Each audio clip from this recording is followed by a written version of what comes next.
आप सभी लोगों को नमस्ते, स्वागत है एक बार फिर आप सभी लोगों का आपके अपने ही चैनल पर। जैसा कि देख रहे हैं कि सर्दी का मौसम चल रहा है, कोहरा भी खूब हो रहा है, ठंड भी बढ़ गई है। तो ऐसे में बहुत से लोग इस दौरान क्या करते हैं कि योग करना या एक्सरसाइज करना बंद कर देते हैं, जो कि बहुत गलत बात है।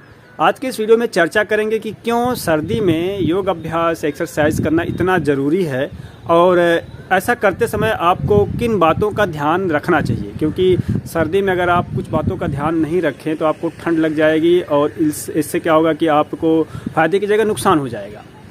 वैसे हमेशा ध्यान रखना चाहिए जब आप योग का अभ्यास करें या एक्सरसाइज करें, लेकिन सर्दियों में आपको विशेष रूप से ध्यान देने की ज़रूरत है। होता क्या है कि बहुत से लोग जो सुबह है योग करने जाते हैं या फिर मॉर्निंग वॉक के लिए जाते हैं, कुछ लोग अर्ली इन द मॉर्निंग जाते हैं। तो इस बात का विशेष ध्यान दें कि जब ठंड अधिक पड़ रही हो और इस दौरान कोहरा भी अधिक है, तो ऐसे में बहुत सुबह उठकर मॉर्निंग वॉक के लिए या फिर योग का अभ्यास करने ना निकलें। कुछ लोग ओपन में योग का अभ्यास करते हैं, हालांकि ओपन में करने में अच्छा लगता है जब आप फील्ड में करते हैं, पार्क में करते हैं, लेकिन सर्दी में इस बात का आप निश्चित रूप से अवॉइड करें। इससे बचें कि ओपन में बिल्कुल अभ्यास नहीं करना है, क्योंकि ठंड इतनी अधिक पड़ रही है और कोहरा अधिक है। सीधे आप अगर कोहरे के सामने हवा चल रही है, ऐसे में अगर आप योग का अभ्यास कर रहे हैं तो आपको नुकसान होगा। इससे होता क्या है कि हमारे लंग्स के अंदर जो प्रेशर है वो भी बढ़ता है और आप ठंडी ठंडी हवा लेते हैं। ऐसे में क्या होगा, जो स्नोफिलिक हैं, जिनको स्नोफिलिया है या फिर जिनको अस्थमा है, जिनको हाई ब्लड प्रेशर है या जिनको हार्ट की प्रॉब्लम है, उनकी समस्या बढ़ जाएगी। इसीलिए कभी भी सर्दी के मौसम में तो खुले में अभ्यास ना करें।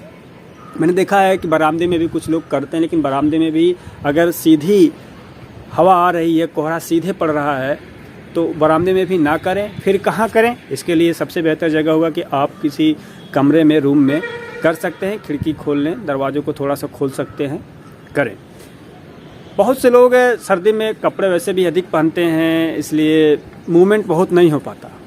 अब मूवमेंट अधिक नहीं हो पाता तो लोग करना नहीं चाहते हैं, लेकिन आप ध्यान दीजिए कि इसीलिए योग करना और ज़रूरी हो जाता है, क्योंकि हम सर्दियों में कहीं आना जाना थोड़ा कम कर देते हैं, बॉडी का मूवमेंट भी कम हो जाता है। ऐसे में हम थोड़ा लेथार्जिक फील करते हैं, शरीर भारी भारी सी लगती है, इतना एनर्जेटिक फील नहीं करते, आलस सा लगता है और ठंड भी अधिक लगती है। इसलिए आपको योग करना और भी आवश्यक है सर्दियों में। फिर क्या करें? अगर आप बहुत अधिक कपड़ा पहने हुए हैं, ब्लेजर पहने हुए हैं, तो एक दो कपड़े निकाल दें, लेकिन इस बात का ध्यान दें कि बहुत अधिक एक्सपोजर ना करें, बॉडी बहुत अधिक एक्सपोज ना करें। पता चले आप सिर्फ इनर में पहनने लगे, इनर पहन के आप योग का अभ्यास करने लगें और आपको फिर सर्दी लग गई। आप ट्रैक सूट पहन के कर सकते हैं, एक हल्का फुल्का स्वेटर डाल के या ब्लेजर डाल के इसका अभ्यास कर सकते हैं। इससे आप बचे रहेंगे सर्दी से, आपको फ़ायदा भी होगा। फ़ायदा क्या होगा? आपकी जॉइंट्स की मूवमेंट होंगी, आपकी मसल्स स्ट्रेच होंगी, खास करके बैक या फिर जो लेग की है या बाजू की है। इससे आप अंदर ही अंदर आपके एक तो जो ऊष्मा का स्तर, ऊर्जा का स्तर है वो बढ़ेगा, और जो ठंडी लगती है उससे आप देखेंगे निजात मिल जाएगी। क्योंकि जब आपके अंदर बॉडी मूवमेंट होगा तो ब्लड सर्कुलेशन तेज होगा, ब्लड सर्कुलेशन तेज होगा तो ठंड लगना अपने आप कम हो जाता है। इसलिए सर्दियों में तो ज़रूर अभ्यास करें। अभी मैं बताऊंगा कि क्या करें, करते समय कौन कौन से योगाभ्यास का चयन करें। उससे पहले आपको और कुछ बातें बता दूं कि जो लोग हार्ट पेशेंट हैं, जिनका ब्लड प्रेशर हाई हो जाता है, सर्दियों में अक्सर ब्लड प्रेशर हाई हो जाता है लोगों का, या जिनको अस्थमा है, वो लोग भी अभ्यास करना बंद ना करें।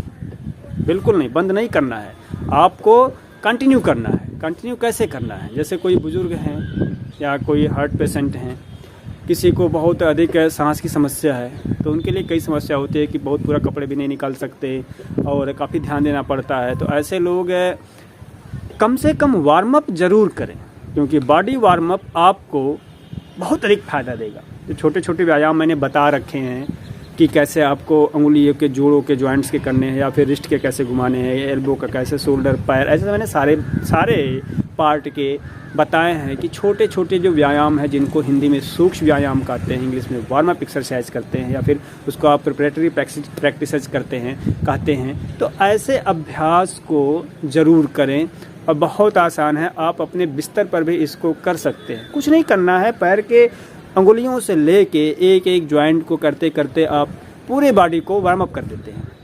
और वार्म अप करने का मतलब यह है कि पूरी बॉडी आपकी हीट हो जाएगी धीरे धीरे, और जो ठंड है लगना कम हो जाएगा। इससे आपका ब्लड प्रेशर भी कंट्रोल रहेगा और जो हार्ट पेशेंट वाले हैं उनको भी लाभ मिलेगा, या फिर सर्दी लगने की वजह से या जो अस्थमा है उनको जो दम घुटता है उसकी समस्या भी कम हो जाएगी।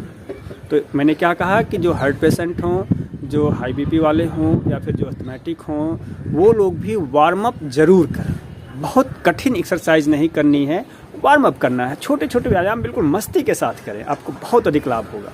बाकी मैंने ढेर सारी सावधानियां पहले भी बता रखी हैं कि कैसे आपको खाली पेट करना है, पहले वार्म अप कर लेना, उसके बाद ही आपको कोई एक्सरसाइज या फिर योग के आसन करने हैं। आसन करने के बाद ही प्राणायाम करना है, या फिर भोजन के कम से कम 4 घंटे बाद करना है, या फिर अगर आप एक्सरसाइज कर लेते हैं, अभ्यास योग का अभ्यास कर लेते हैं तो उसके आधे घंटे बाद ही कुछ लेना है, खाना पीना है।